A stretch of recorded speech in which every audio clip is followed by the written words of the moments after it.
Hello guys, আমরা পৃথিবীতে বসবাস করি।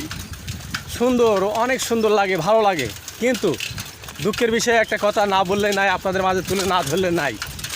তো আপনারা মন দিয়ে শুনুন।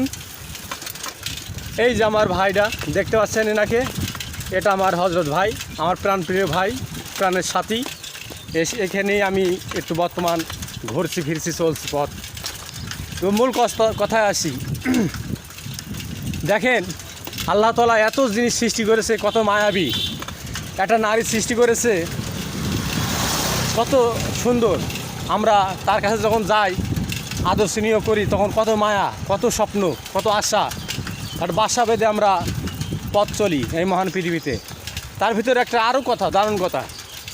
দেখেন, গাছের ফল, একটা গাছের ফল যখন আমরা খাই, যেটা খাই যদি সুস্বাদু লাগে, মানে খুব মিষ্টি, সুন্দর, প্রিয় হয়, তাহলে সেই ফলটাকে আমরা খাই এবং অনেক সম্মান করি সেই ফলটাকে এবং খুব ভালোবাসি।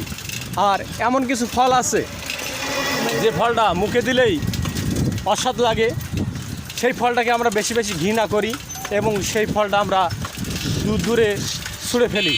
তাহলে আমরা এখানে কি শিক্ষা পেলাম আর কি বুঝলাম? আমরা মানুষ, এখানে আমরা দুনিয়াতে আসি, সবাইকে সম্মান দিতে হবে, ভালো হতে হবে, তাহলে কেউ দূরে ছুঁড়ে ফেলে দেবে না রে ভাই। আর পারলে লাইক, শেয়ার, কমেন্ট করুন, ভালোবাসুন।